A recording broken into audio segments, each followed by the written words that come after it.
Before humanity learned to measure time, before it knew how to write its own fears into stone, before power had a name, there was a land where survival demanded invention. A land where nature offered abundance only to those willing to challenge it. This land would later be called Sumer, but its people never knew they were creating the first civilization in history. They were simply trying to live.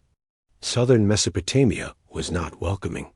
It was flat, exposed, and cruelly unstable.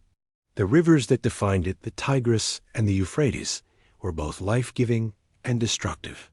Their floods came without warning, unlike the predictable Nile.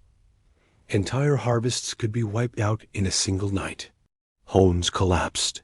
Fields vanished beneath water or cracked open under drought. And yet, generation after generation, people returned to the riverbanks. They returned because when the waters retreated, they left behind soil so fertile it promised abundance beyond anything known elsewhere. Grain could grow in surplus. Animals could be fed. Populations could increase. But abundance required control, and control required cooperation. This was the turning point. Early Sumerian communities learned that survival could no longer depend on individual strength. It depended on shared labor. Canals were dug by many hands, not one. Embankments were raised collectively. Storage facilities were built to protect grain against famine. For the first time in human history, people planned not just for tomorrow, but for years ahead. With planning came permanence. Villages stopped moving. Settlements grew denser. Families remained in one place long enough to create identity, memory, and ownership. Disputes arose not just over survival, but over access, labor, and resources. Someone had to decide. Someone had to rule. Power emerged quietly. At first, authority rested with those closest to the gods. The Sumerians believed the world was controlled by powerful, unpredictable deities who behaved much like the rivers themselves. They were not benevolent. They demanded service. To offend them was to invite disaster. To please them was to survive. Temples became the heart of Sumerian life. They were not only sacred spaces, but administrative centers. Grain was collected there. Labor was organized there. Decisions were issued there. Priests managed surplus, coordinated irrigation, and interpreted divine will. Religion and governance fused into one. Cities were born from this fusion. Uruk, Ur, Lagash, Kish names that would echo through history. These were the first true cities humanity had ever known. Tens of thousands of people lived behind walls, divided into districts, professions, and classes. Farmers worked outside the city.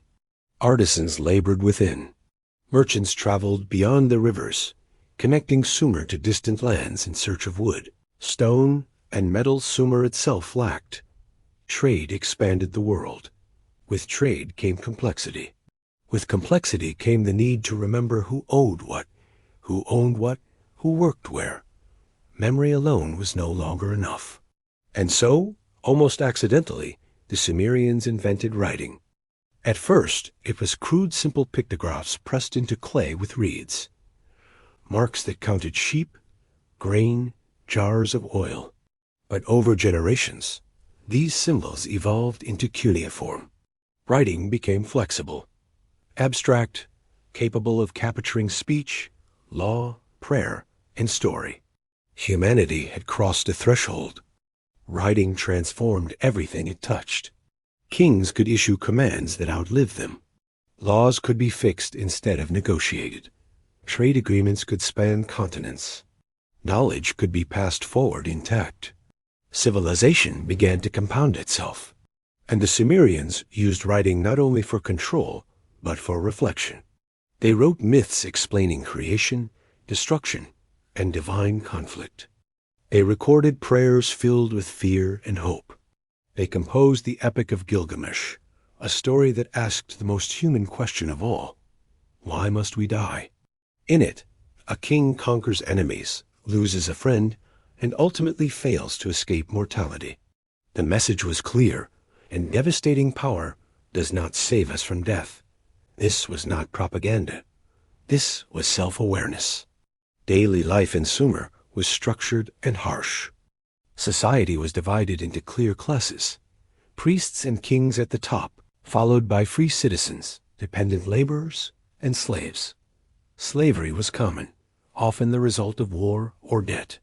Yet even within this hierarchy, Sumer was complex. Women could own property, run businesses, and serve in religious roles. Law applied differently depending on status, but it existed. Law itself became central.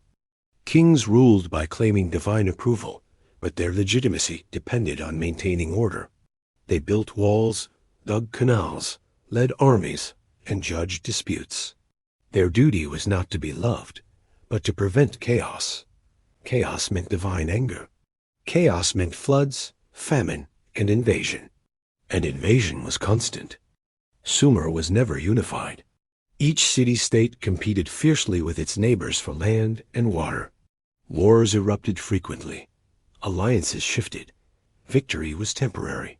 Defeat meant destruction or absorption. City walls rose higher. Weapons improved. Conflict became normalized. This constant warfare weakened Sumer. Over time, new peoples migrated into Mesopotamia from the north. They spoke different languages. They brought new military tactics. One of these groups would eventually conquer Sumerian cities and unify the region under a new power, the Akkadians. Sumerian political independence ended. But Sumerian civilization did not. The conquerors adopted Sumerian writing, laws, religion, and administrative systems. Even as the Sumerian language faded from daily speech, it remained sacred, scholarly, eternal. Like Latin centuries later, it became the language of knowledge. Sumer lived on as a foundation. Babylonian law, Assyrian administration, Persian Empire all rested on Sumerian innovations. Cities, writing, contracts, bureaucracy, organized religion, kingship itself, all were inherited from Sumer. The world moved forward, but it never left Sumer behind. Today, the cities are ruins buried beneath sand and time. Ziggurats stand broken. Tablets lie silent in museums. But every written law, every city street, every organized society carries their imprint. Sumer did not build civilization because it dreamed of greatness.